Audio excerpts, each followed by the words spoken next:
Hi guys, it's Maddie. I hope you're having a great day or night whenever you're watching this. Today's video is about Julie Ferguson, and she was just 17 years old when she was brutally murdered. This case takes place in Greenbelt, Maryland, which I actually live in Maryland. It's just really sad, and I know where all these places are, so it's like very heartbreaking.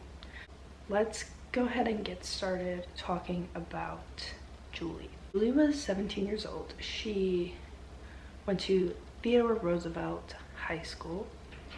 She was super popular, just like a super sweet girl. Everyone loved her. She had a lot of friends. Julie was in a lot of different friend groups. She was always nice to anyone, and she knew to be safe. She knew not to get into cars with people she didn't know. She knew not to talk to strangers, all that stuff.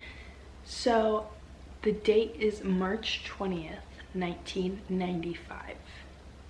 Julie had just finished work. She worked at the Linens and Things shopping center, in like a mall shopping center area. So there was a lot of people, and there was a lot of cops around this area, which is important to keep in mind.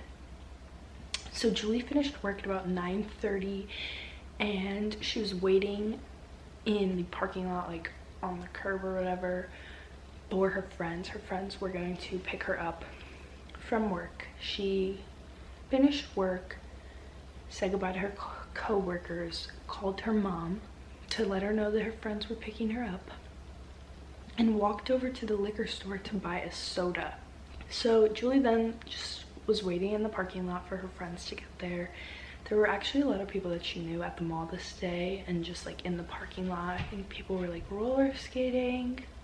Said hi to a couple people, and everyone describes it as just she was there 1 minute and gone the next. So it's important to keep in mind her friends were supposed to get there at about like 10 p.m. The last known sighting of her is at 9:50 p.m. Friends got there at 10 p.m. and Julie was nowhere to be seen, but her like shopping bag and soda were placed exactly where she was standing just minutes before. Immediately her friends knew something was wrong, because they know Julie wouldn't leave her stuff sitting there, but also she knew her friends were coming to get her very soon, like minutes away. And this was really, really scary for her friends, because they immediately knew something was wrong, and they immediately felt guilty about it, because if they would have got there like a couple minutes earlier, they would have had her in their car instead of wherever she was.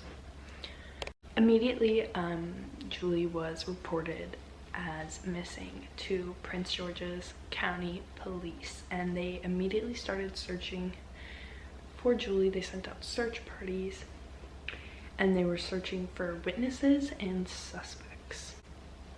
It was confirmed by witnesses that she was last seen at 9:50 p.m. leaning into a vehicle known as a red Volkswagen or Jetta, I think.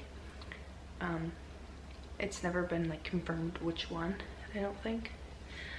The vehicle had pulled up to where Julie was standing and where she was waiting for her friends, and she started talking to the people inside. There were 3 people inside the vehicle, 2 men and 1 woman. 1 woman? Not women, 1 woman. Witnesses described this as a 1980s Volkswagen. Officers immediately sent search parties out looking for this vehicle and these 3 people in the vehicle. Neither Julie or the car was found. You know, it was already pretty late. It was like, I mean, she went missing at like 10 p.m. just about. So it was dark, it was late. The issue is, it's like she went missing in like a shopping mall area, and there was known to be a lot of police presence in this area.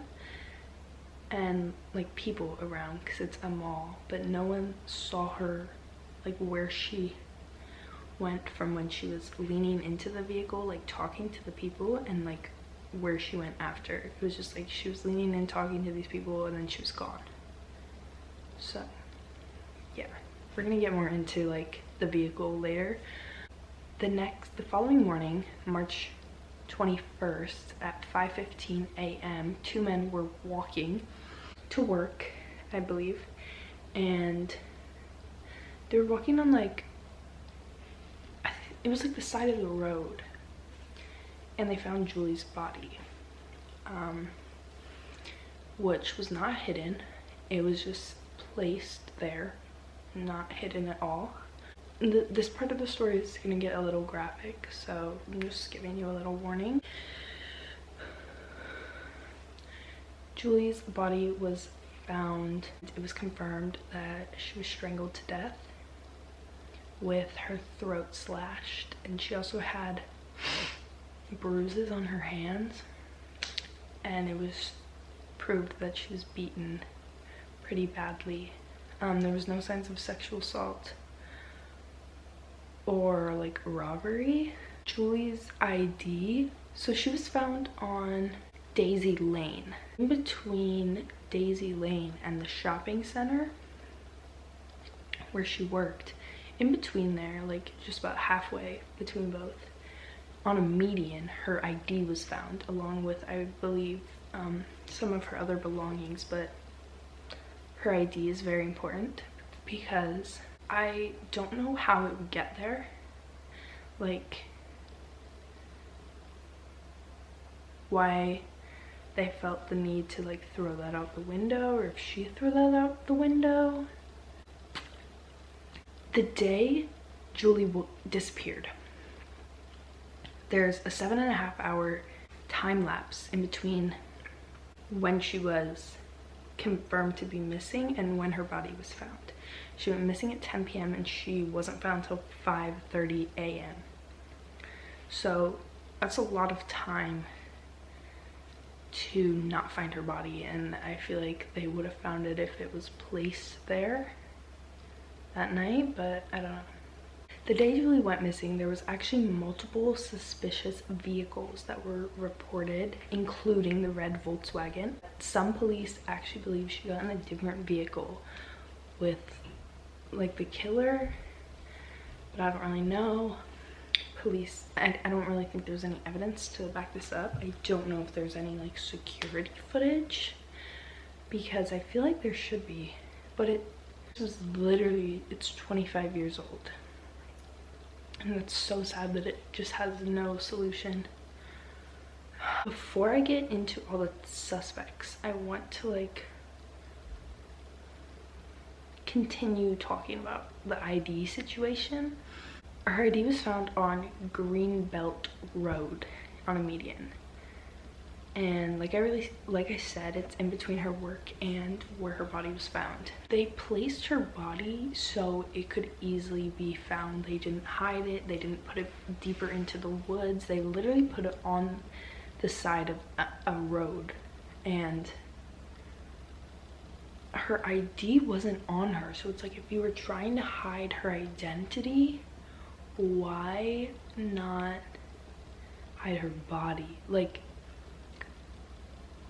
her identity's not on her, but she's wide open and she's the only one they're looking for right now. Do you know what I mean? It just doesn't make sense. I don't know why her ID would be found there. I don't know. Her murder absolutely shook the entire town and her friends and family, obviously. Like I said, her friends were just, they felt so guilty because it was like, the time is so close from when they arrived and when she went missing. What's interesting is that the day Julie disappeared, a witness saw a red Volkswagen pulled over on the side of the road with its headlights on. So it was like someone was there, or they forgot to turn their headlights off. on Daisy Lane, which is where Julie's body was found. And the lady drove back home from wherever she was, and she passed Daisy Lane. The vehicle was no longer there. Did they drop her body off then? We don't know. We don't know if they held her body for the 7.5 hours or if they dropped it off then and just no one found it during their search. That is strange. I mean, do you guys think that's a coincidence that like the red Volkswagen was on the red Volkswagen that was seen talking to Julie was also found parked on the side of the road with their headlights on in the exact same location she went, or her body was dumped? Weird spot to do it, like on a main road, to like take her body and dump it. Like there could easily be witnesses. I don't know. Now let's get into some of the suspects. So police believe Julie was taken against her will. I don't think she would get into a vehicle with someone when she knew her friends were on the way. Like they were like 5 minutes out or 10 minutes out or whatever. Like I just don't think she'd be like, oh, like I know this person, they can give me a ride. No, your friends are on the way. You told your mom. My friends are picking me up. So it doesn't seem logical for me to like understand why she would get in a vehicle with someone if she knew her friends were on the way. So this is where the theory that like she's taken against her will comes into play. Another weird thing is that Julie actually had like a admirer who like tried to make multiple attempts at like flirting, I guess, and like getting with Julie, which she rejected, and this man was very frustrated with that. That suspect was later convicted of a different murder and is in jail. The next suspect is Doug Da Silva, who was a local auto mechanic, and he is strange. He had previously been arrested for raping a woman in a location that was pretty much exactly where Julie's body was found. He's not in jail for that anymore, obviously. But Da Silva was cleared because his DNA wasn't on the scene, it wasn't connected to Julie's case. But he is a pretty serious suspect in the case, person of interest, because he didn't have a good alibi. And he said a few statements at times that indicated that he could be involved in Julie's murder, which doesn't make you look good. Like, I don't know why they didn't further investigate on him, but I guess like DNA cleared him, so whatever. Crime Watch Daily, which you probably know what that is if you like true crime and stuff, went to talk to Da Silva, I think like a few years later maybe, and it was learned that he was nowhere to be found. No. Oh my god, it was 16 years later. So Crime Watch Daily went to talk to Da Silva, and instead they found his daughter, and she informed them that they hadn't heard from him in 16 years. He pretty much dropped off the face of the earth. He's gone. He disappeared a few years after Julie's murder, which is extremely sus. I don't understand. And that makes you look even more guilty, considering he was already a person of interest. So they talked to his daughter, and she was like, yeah, I just don't see him being a murderer. I don't think he would ever kill anyone. He cares about people. But she did say she wished she wishes he would come forward and like come out of hiding or wherever he is to clear his name, because it's really hard for her to not know if her dad is like a murderer or not. And like, if he didn't do anything wrong, he has no reason to be scared to come forward and clear his name. Julie's mother has a $25,000 reward available for information leading to an indictment or arrest in the case, and she really wants closure, and she wants to know who did it. She, like, I cannot imagine what she's going through. It's been 2 decades, over 2 decades. It's been 25 years, and the case is just cold. A candlelight vigil in 2015 for the 20-year anniversary of Julie's death, hoping that this would like bring more awareness and like spark people's memories, and maybe the people who know about who actually killed Julie, this would remind them to come forward. And like, even though it's been 20 years, it's not too late to come forward. And so let's get into the theories, I think is where we're like at. It's thought to believe that Julie either knew her attacker and willingly got in the car, which I kind of touched on earlier. And like the theory that I said is like, I just don't see this being a good theory, because she knew her friends were coming. She knew her friends were almost there to get her. Like, I don't know why you'd be like, oh, I'm gonna get in the car with this person, not tell my friends, not tell my mom. Be like, yeah, I know my friends are gonna pick me up any minute now, but like, I'm gonna get in this car and be like, not tell anyone. The other theory is that she was forced to get in the vehicle, and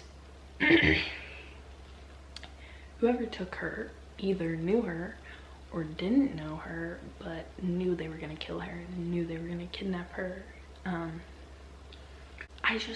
I don't know how they would do it without causing a scene.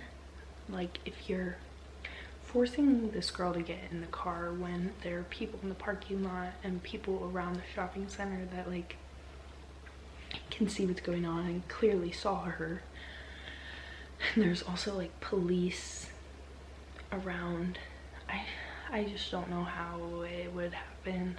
I also don't understand, like, you pick her up March 20th and do you not drop her body off until 5:30 or whatever? Or did you drop it off like that night? Because I don't know how they wouldn't have found it that night. Like, they had search parties and everything, and also it was on a main road, like on the side of the road. One of the last things I want to talk about, which might just be like a weird, it's not a coincidence, let's get that straight. I don't think it's a coincidence. I think it's really weird. Doug DeSilva, who we talked about, he's been in hiding for 16 years, whatever, might be a killer, or Julie might have been a victim of a serial killer, because Doug DeSilva was a suspect in an attempted murder of this young girl named Kay Robinson, the same area pretty much. Kay survived the attack. It was like the same kind of attack. Her throat was slit and she was stabbed multiple times, and she was left for dead. A few weeks later, Doug was standing outside of Kay's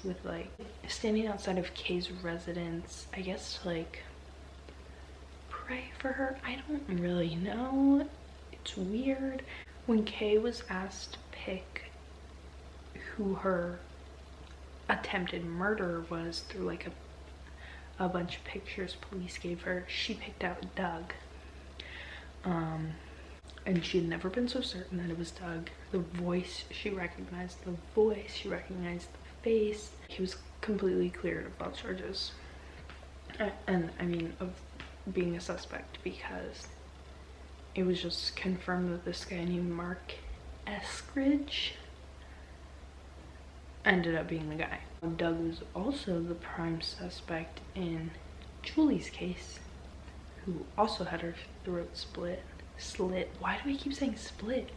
Who also had her throat slit, and her murder was very similar to this attempted murder. I saw this on a website, and that this person had connected this, and I was like, that is crazy. And it's also thought to be, if you remember way earlier in the case, Julie's admirer is thought to have been Mark Eskridge.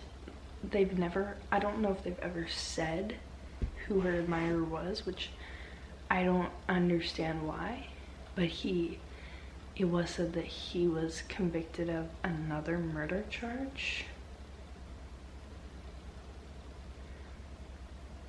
I think it's Mark Eskridge, which is crazy.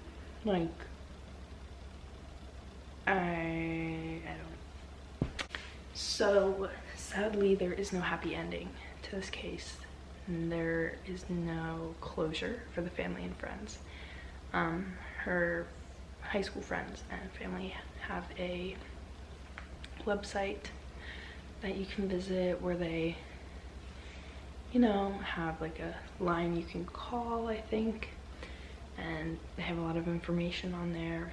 It's been 25 years, but if you know anything, you need to say something.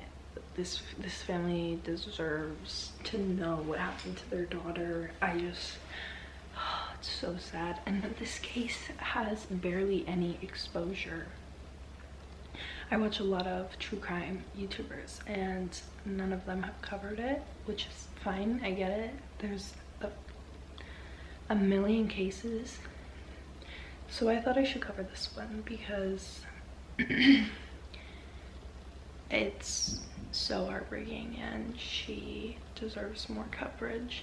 And since this case did get so little coverage, I think it's important to bring this case back to light, because it's just so sad, and I think there's too many coincidences. My heart goes out to Julie's friends and family.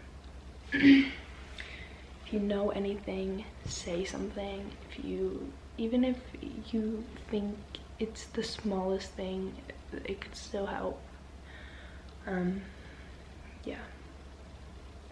Thank you guys for watching this video.